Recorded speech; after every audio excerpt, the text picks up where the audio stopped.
Standard commerce की दुनिया में आपका स्वागत करता हूं। इससे पहले इकोनॉमिक्स में हमने देखा what is the graph, what is the diagram, what is the importance of graph and diagram और किसके लिए सुटेबल है। Okay, now without wasting time, next concept is aspects to be considered while drawing a graph and diagram. यानी graph and diagram जब हम draw करेंगे then aspects to be considered, कौन सी चीजों का ध्यान रखना पड़ेगा, कब, जब हम ग्राफ या डायग्राम ड्रॉ करेंगे। फ्रेंड्स, आप जब छोटे बच्चे थे 6th स्टैंडर्ड 7th स्टैंडर्ड, तब से मैथ्स में आप ग्राफ या डायग्राम ड्रॉ करते आते हो। तो अलग ग्राफ पेपर होता है, पेंसिल स्केल यूज करोगे, मैडम सर बोलेंगे ग्राफ बनाओ, आप आजू बाजू में देख के ऐसे मतलब कॉलम बना दोगे, ग्राफ हो गया। ओके, बट वो ग्राफ बनाने के लिए आपको कौन कौन सी चीजों का ध्यान रखना पड़ेगा, यहाँ पे 12th कॉमर्स इकोनॉमिक्स में लास्ट क्वेश्चन जो होगा वो कंपलसरी ग्राफ होगा। सो 5 मार्क्स का क्वेश्चन है ग्राफ का, इसीलिए यहाँ पे मैं आपके लिए टॉपिक लाया हूं कि ये टॉपिक को समझने के लिए मतलब ग्राफ को ड्रॉ करते टाइम पे आपको कौन सी चीज का ध्यान रखना है ताकि आपके मैक्सिमम मार्क्स आए। तो ग्राफ ड्रॉ करने से पहले सबसे पहले आपको क्या करना है, सुनो। सबसे पहले choice of the type of a graph and their representation. आपके एग्जाम में जो ग्राफ आया, जो डेटा हुआ, फॉर एग्जांपल अलग अलग different year 15, 16, 17, 18, 19, 20, 20, then after profit या तो पॉपुलेशन। अब ये जो डेटा दिया गया है वो डेटा के लिए आपको कौन सा ग्राफ बनाना है, choice of type of graph. Graph के अलग अलग टाइप है, बार डायग्राम है, क्लस्टर बार डायग्राम है, देन आफ्टर पाई ग्राफ है, लाइन डायग्राम है, ऐसे अलग अलग ग्राफ है, पिक्टोग्राफ, ऐसे अलग अलग ग्राफ है। तो आपको कौन सा ग्राफ वहां पे उस डेटा को सुटेबल होगा तो उसको चॉइस करना है। Choice of the types of graph, के कौन सा ग्राफ बनाना है वो चॉइस कर लो। सपोज करो आपके पास जो डेटा दिया गया है उसके हिसाब से आपने सोचा कि चलो हम लोग बनाते हैं बार ग्राफ, तो आपने सिलेक्ट किया कि बार ग्राफ। अब ग्राफ सिलेक्ट करने के बाद देयर रिप्रेजेंटेशन, उसका रिप्रेजेंटेशन कैसे करना है वो ध्यान में रखो। रिप्रेजेंटेशन के लिए ग्राफ ड्रॉ करने के लिए पेंसिल या जो भी स्टैटिस्टिकल टूल्स अवेलेबल है, उस ग्राफ को ड्रॉ करने के लिए उसका कलेक्शन, यानी सारे आपके पास टूल्स होने चाहिए। फिर इकोनॉमिक्स का पेपर देने के लिए गए, लास्ट क्वेश्चन आया ग्राफ का, पेंसिल रबर स्केल लाए नहीं, पेन थी उसमें से ऐसे लाइन खींच करके ग्राफ कर दिया, 0 marks friends. Graph diagram compulsory आपको ड्रॉ करना पड़ता है, पेंसिल रबर स्केल वो सब स्टैटिस्टिकल टूल्स यूज करके ही। विदाउट स्टैटिस्टिकल टूल्स आपका ग्राफ जो होगा वो रॉन्ग हो जाएगा। ओके फ्रेंड्स, सो सबसे पहले कौन से टाइप का आपको ग्राफ ड्रॉ करना है वो सिलेक्ट कर लो, देन आपका उसका रिप्रेजेंटेशन करो। ग्राफ पेपर जो लास्ट पेपर होगा, लास्ट पेज होगा आपका सप्लीमेंट्री का, वो होगा ग्राफ पेपर, उसके ऊपर ग्राफ ड्रॉ करना है। अब उसके लिए सुनो, उसके लिए वो सिलेक्ट करने के बाद सेकंड कंसेप्ट आपको क्या याद रखना है, क्लैरिटी। ग्राफ ड्रॉ करो तो एकदम अच्छे से हैंडराइटिंग, नीट हैंडराइटिंग में आपको लिखना है। ओके, छेक-छाक नहीं करना है, उसमें ग्राफ में क्लैरिटी होनी चाहिए कि एक यहाँ लिखा गलत हो गया, छेका वाला ग्राफ नहीं होना चाहिए, मतलब डर्टी ग्राफ, उसको हम बोले डर्टी ग्राफ नहीं होना चाहिए, वरना क्या हो जाएगा, पूरे मार्क्स नहीं मिलेंगे। सो ग्राफ में क्या होना चाहिए फ्रेंड्स, क्लैरिटी। ओके, क्लैरिटी मतलब एकदम क्लीन नहीं छोड़ देना है, ड्रॉ करना है, लेकिन रफ वो सब मतलब क्लियर रखना है आपकी तरह, छेक-छाक वाला नहीं, एकदम सामने वाला आपका ग्राफ देख के उसके मन में लड्डू फूटे कि 5 मार्क्स है तो मैं 10 मार्क्स दे दूं, इतना अच्छा आपको क्लियर वो ग्राफ ड्रॉ करना है। ठीक है, हो सकता है 10 मार्क्स दे दे मेरे जैसा तो। सो क्लैरिटी के बाद स्केल एंड मेजरमेंट। अभी अलग अलग ईयर है, अलग अलग ईयर का प्रोडक्शन है, या तो अलग अलग ईयर का प्रॉफिट है, या तो अलग अलग ईयर का पॉपुलेशन है, या तो अलग अलग ईयर का सेल है, या तो अलग अलग ईयर का डिमांड, ऐसा बहुत सारा जो वेरिएबल है। उसके लिए आपको स्केल लेना पड़ता है एक्स एक्सिस वाई एक्सिस पे कि 1 centimetre is equal to 5 lakh, 10 lakh, 25, या तो पॉपुलेशन करोड़ों में। तो आपको जो भी सुटेबल स्केल एंड मेजरमेंट आपको पता ही, आपने ऑलरेडी ड्रॉ किया है 10th स्टैंडर्ड 11th स्टैंडर्ड में। ओके, तो स्केल और मेजरमेंट आपको अच्छे से लेना देना है। जो भी स्केल मेजरमेंट आपने लिया वो ग्राफ के टॉप पे आपको लिख देना है। Scale 1 centimetre is equal to dot dot, जो भी आपने डिसाइड किया, एक्स एक्सिस पे क्या, वाई एक्सिस पे क्या। सो स्केल एंड मेजरमेंट अच्छे से क्लियर कर दो। Then after presentation of the axis, जैसे आप दो लाइन ड्रॉ करोगे तो यहाँ पे आपने ड्रॉ किया X axis by, and column में आपने क्या बताया, वाई एक्सिस, यानी एक्स एक्सिस पे क्या है, वाई एक्सिस पे क्या है। एक्स एक्सिस पे या तो अलग अलग ईयर, अलग अलग कंपनी के नाम, या तो अलग अलग स्टूडेंट के नाम, या तो अलग अलग स्टैंडर्ड, वो जो वेरिएबल होगा वो एक्स एक्सिस पे आएगा, और जो भी न्यूमेरिकल डेटा होगा, क्वांटिटेटिव डेटा जिसको काउंटिंग कर सके, वो होगा वाई एक्सिस पे। यानी एक्स एक्सिस और वाई एक्सिस पे क्या चीज है उसका प्रेजेंटेशन करो। एक्स एक्सिस पे आपने क्या लिया, Y. For example X axis पे अलग अलग ईयर, वहां लिख दो।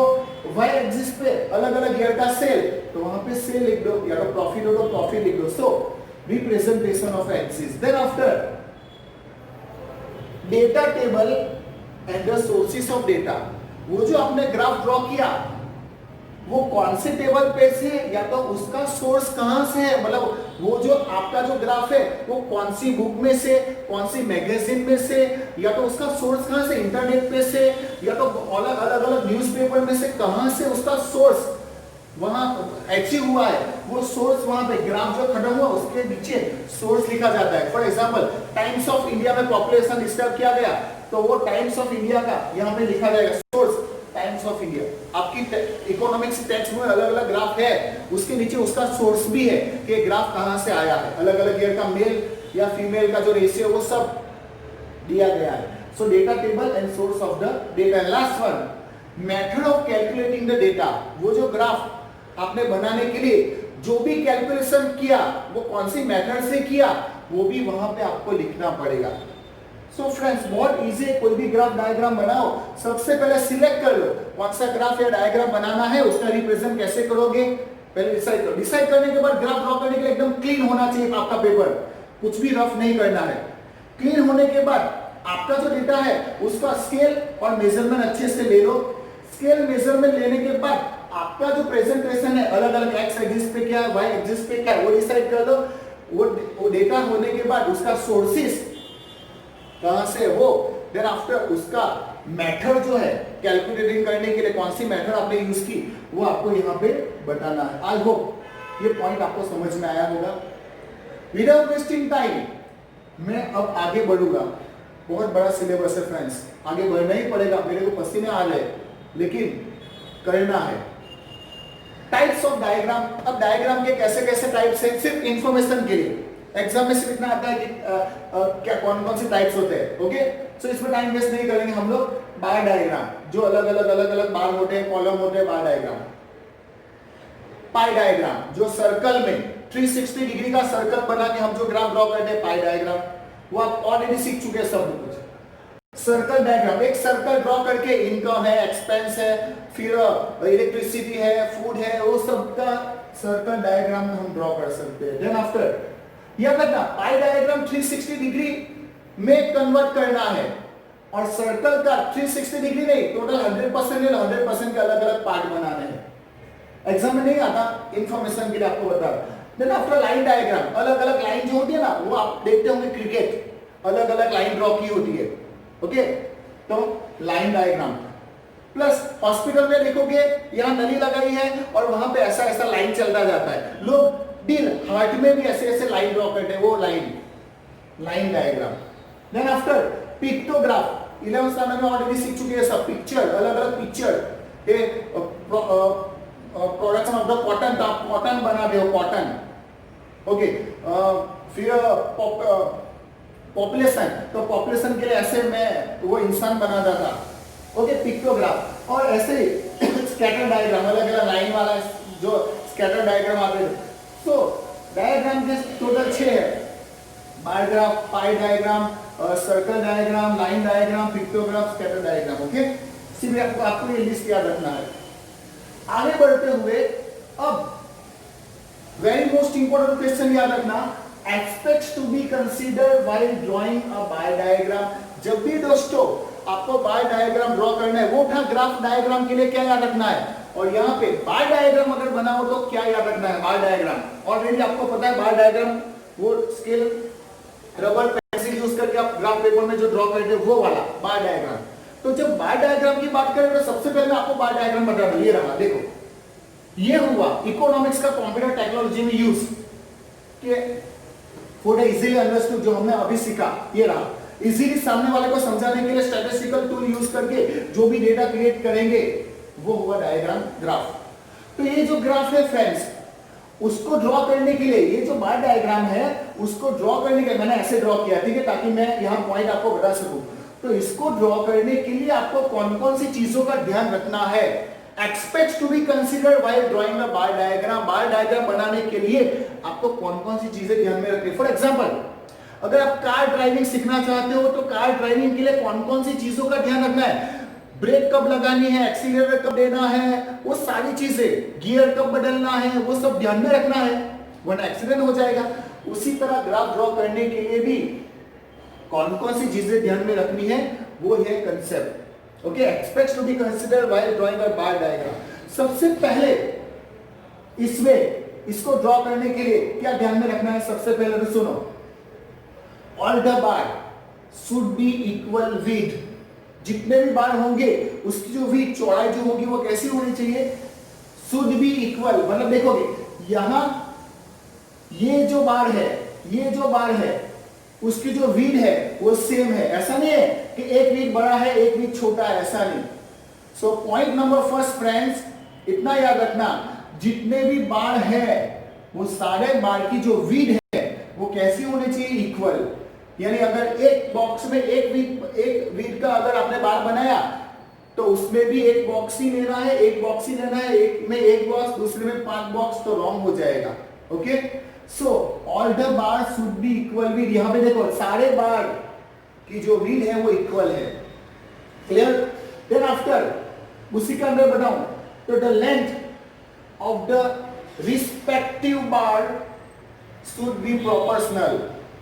यानी यहां पे जितने भी बार है वो सारे बार की जो लेंथ है, वो लेंथ कैसी रिस्पेक्टिव कैसी होनी चाहिए, रिस्पेक्टिव जितने बार है शुड बी प्रोपोर्शनल। प्रोपोर्शनल मतलब क्या, कि फॉर एग्जांपल यहां पे अलग अलग कैटेगरी है, 4 कैटेगरी। तो पहली कैटेगरी में आपको अगर दिया 4.5 तो वो 4 और 5 के बीच में 4.5 पे ही वहां प्रोपोर्शनल होना चाहिए। फिर आफ्टर सेकंड कैटेगरी में आपको बताया 2.5 तो वो 2.5 तक ही जाना चाहिए। थर्ड कैटेगरी में आपको बताया अगर 3.5 तो 3.5 पे ही जाना चाहिए। मींस ये जो लेंथ है बार की वो कैसी होनी चाहिए, प्रोपोर्शनल, जितनी है उतना है। अगर सपोज करो कि कैटेगरी ए का अगर 4 है तो 4 की जगह आप आगे चले गए तो बार रॉन्ग हो गया। Clear? So the length of the respective bar should B proportional. जितना है उतना ही आपको ड्रॉ करना है, हो गया? ना आगे ना पीछे ना ऊपर ना नीचे, याद रखना। Then after the distance should be equal of all the bar. जितने बार है देखो, ये जो ब्लैक कलर के हैं उसको हम बार कहेंगे। ये बार के बाजू में जो व्हाइट है, व्हाइट, ओके, वो है गैप। तो जो अलग अलग बार के बीच में गैप है फ्रेंड्स, आपको इक्वल दिख रहा है कि अनइक्वल? अगर इक्वल दिख रहा है तो वेरी गुड, अगर अनइक्वल दिख रहा है तो फ्रेंड्स आपको चश्मा की जरूरत है। ध्यान से नजीक के चश्मा घर में जाना, चश्मा बनवा लेना। ओके फ्रेंड्स, सो ये जो बार है उसके बीच में जो व्हाइट कलर का जो डिस्टेंस है, the distance should be equal of all bar. सारे बार के बीच में जो डिस्टेंस है वो भी कैसा होना चाहिए, इक्वल। एक में ज्यादा गैप और एक में कम गैप अगर करी तो रॉन्ग। एकदम इजी टॉपिक है। Then after all the bar rest on the same line. जितने भी बार है, ये ब्लैक कलर के बार है, सारे बार जो है वो कैसे है, all the bar rest on the same line. Same he line पे है देखो। या तो फिर ऐसा नहीं होना चाहिए कि ये जो है वो दूसरे के बार में घुसा दिया आपने, मतलब आपने स्केल रखी, एक स्केल गई, दूसरी स्केल ऊपर चली गई, ऐसा नहीं। आपको आपके घर में जाना है, दूसरे के घर में जाओगे लोचा हो जाएगा, मार पड़ेगी। सो आपको जितने भी बार है all the bar rest on the same line, same he line पे जाना चाहिए। यानी आपकी लाइन, आपकी जो स्केल की लाइन है वो एक ही लाइन पे जानी चाहिए, टेढ़ी मेढ़ी नहीं जानी चाहिए। Okay, same line. And the last one, all the vertical बार, ये जितने भी वर्टिकल बार है, वर्टिकल बार मतलब इसको अगर मैं वर्टिकल बना दूं सीधा, all the vertical bar should be arrange from left to right. यानी जब हम ग्राफ ड्रॉ करते हैं, ग्राफ तो हम लोग कहां से ड्रॉ करते हैं, लेफ्ट साइड से ड्रॉ करते करते करते राइट साइड जाते हैं। फॉर एग्जांपल अगर बार हमने ड्रॉ किया इस तरह से, तो कैटेगरी 1 2 3 4 लेफ्ट से राइट जाएंगे। और अगर प्रेजेंटेशन ऐसा होगा, ओके, प्रेजेंटेशन अगर ऐसा होगा तो बॉटम टू टॉप पे जाएंगे, first second third fourth. So all the vertical bar should be arrange from the left to right, left से राइट तक हम लोग इसका अरेंजमेंट करेंगे। सो फ्रेंड्स एकदम इजी। सुनो, सबसे पहले वापस कि जब बार डायग्राम ड्रॉ करेंगे कौन कौन सी चीजें याद रखनी है। First, all the bar should be equal width. ये जो बार है उसकी जो विड्थ है, विड्थ मतलब ये ब्लैक कलर का, वो कैसा होना चाहिए, इक्वल। सेकंड पॉइंट, यहाँ पे ये जो लेंथ है, the respective bar should B proportional. अगर 3 है तो 3 पे, 4 हो तो 4 पे 3.5, 5 हो तो 5 के ऊपर जाना चाहिए, प्रोपोर्शनल जाना चाहिए। देन आफ्टर सारे जो बार है उसके बीच में जो डिस्टेंस है इक्वल होना चाहिए। यानी ये जो सारे बार के बीच में जो गैप है वो डिस्टेंस इक्वल होना चाहिए। And all the bar same line, सारे बार सेम ही लाइन पे होने चाहिए, दूसरे के घर में नहीं जाने का।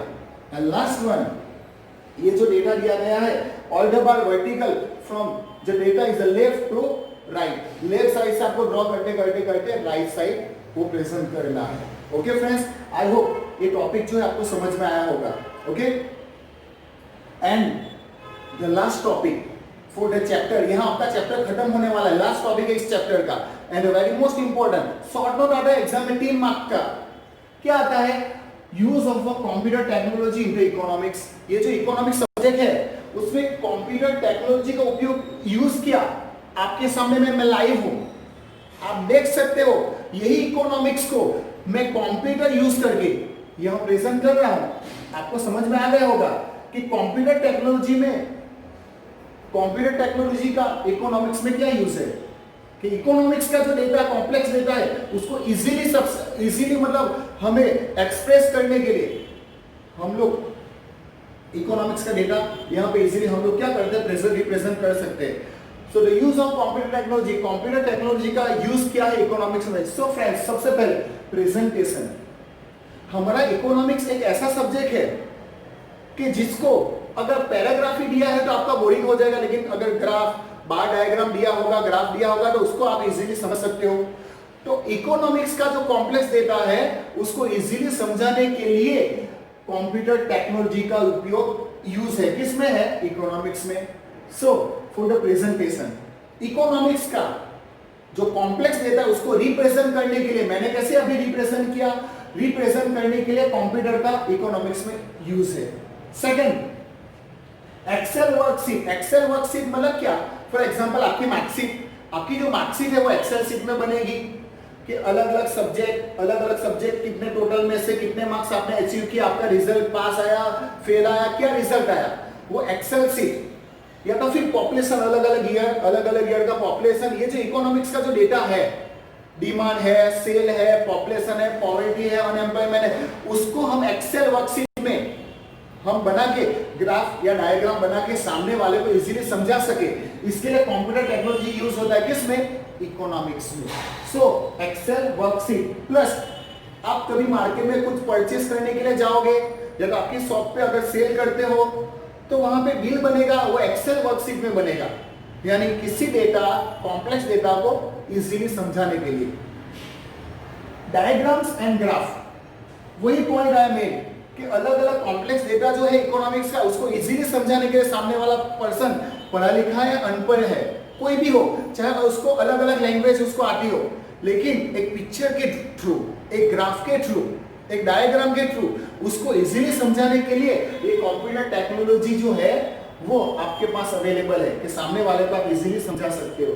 सो ग्राफ एंड डायग्राम जो है, ओके, वो कंप्यूटर टेक्नोलॉजी की मदद से आप सामने वाले को इकोनॉमिक्स इजीली बता सकते हो, कॉम्प्लेक्स डेटा को सिंपल डेटा में कन्वर्ट कर सकते हो। देन आफ्टर स्टोरेज टूल्स की बात करो फ्रेंड्स, तो जितना भी इकोनॉमिक्स का डेटा है मैंने मेरे कंप्यूटर में डाला कि नहीं डाला, वो स्टोरेज है। आपकी जितनी इंफॉर्मेशन है या जितना भी स्टडी मटेरियल है पूरा हमने कंप्यूटर में डाला, इकोनॉमिक्स का जितना मटेरियल है उसको हम स्टोर कर सकते हैं उसमें, जब चाहे तब उसको यूज कर सकते हैं। So for the storage tools, economics के डेटा को स्टोर करने के लिए भी कंप्यूटर टेक्नोलॉजी जरूरी है। पता चला? यानी अलग अलग जितना भी डेटा है, पॉपुलेशन का, अनएम्प्लॉयमेंट का, पॉवर्टी का, मतलब जितना भी डेटा है उसको हम कंप्यूटर टेक्नोलॉजी में स्टोर भी कर सकते हैं। The last one, other tools. Other tools की बात करें तो कंप्यूटर टेक्नोलॉजी एक ऐसी चीज है कि मेरे पास जो डेटा मैंने स्टोर किया, वो स्टोर किया हुआ डेटा मैं ईमेल के थ्रू, जीमेल के थ्रू आपको मैं सेंड कर सकता हूँ, ईमेल या तो व्हाट्सएप के थ्रू आपको मैं सेंड कर सकता हूँ, आपके साथ शेयर कर सकता हूँ। ये जो डेटा उसको मैं कॉपी कर सकता हूँ, अलग जगह पे पेस्ट कर सकता हूँ। ये जो डेटा मैं हार्ड ड्राइव में भी कॉपी कर सकता हूँ। ये जो डेटा है वो एक जगह से दूसरी जगह में ट्रांसफर कर सकता हूँ। यानी कंप्यूटर टेक्नोलॉजी एक ऐसी चीज है जिसकी हेल्प से आप इकोनॉमिक्स का जो डेटा जो है उसको आप इजीली समझाने के लिए आप कंप्यूटर को इकोनॉमिक्स में इंप्लीमेंट कर सकते हो। वापस एक बार, कंप्यूटर के थ्रू इकोनॉमिक्स के डेटा को रिप्रेजेंट करने के लिए एक्सेल वर्कशीट यूज करके कंप्यूटर टेक्नोलॉजी से इकोनॉमिक्स को इजी करने के लिए, ग्राफ या डायग्राम बनाने के लिए कंप्यूटर टेक्नोलॉजी जरूरी है। डेटा स्टोर करने के लिए, वो डेटा को कॉपी पेस्ट करने के लिए, एक जगह से दूसरी जगह ट्रांसफर करने के लिए, उसकी जेरॉक्स निकालने के लिए, उसके प्रिंट निकालने के लिए, ये जो कंप्यूटर टेक्नोलॉजी है वो इकोनॉमिक्स में उसका इंपॉर्टेंस है। फ्रेंड्स, आई होप ये जो टॉपिक है आपको समझ में आया होगा। यहाँ पे हमारा जो चैप्टर है वो फिनिश हो गया। ओके फ्रेंड्स, इसी तरह जब तक लॉकडाउन है हम घर पे बैठ के टाइम वेस्ट नहीं कर सकते। बहुत सारा सिलेबस है, हमें सिलेबस जितना जल्दी खत्म करेंगे उतना जल्दी हम रिवीजन करेंगे। ये पसीना मैं मेरे लिए नहीं आपके लिए बहा रहा हूँ ताकि आप पीछे ना रह जाओ। आप जितना जल्दी प्रिपेयर करोगे, जितना जल्दी सिलेबस कंप्लीट होगा, उतना कॉन्फिडेंस लेवल आपका बढ़ेगा। इसके लिए मैं यहाँ पे पसीना बहा रहा हूँ। मेरा पसीना वेस्ट नहीं होना चाहिए, मैक्सिमम मेहनत करना, अच्छे से अच्छा स्कोर करना। मैं आपके साथ हमेशा हूँ, कभी भी कोई डाउट हो मैं आपके पास हूँ, आप मैसेज कर सकते हो, कॉल कर सकते हो, पीछे नहीं रहना है। ओके फ्रेंड्स, बहुत जल्दी दूसरे चैप्टर को लेके मैं आने वाला हूँ। तब तक के लिए इतना इकोनॉमिक्स का लेसन आपका कंप्लीट हो जाना चाहिए। Okay friends, good luck, best of luck. बहुत जल्दी मैं एक नए कंसेप्ट के साथ आने वाला हूं। तब तक बाय बाय, टेक केयर।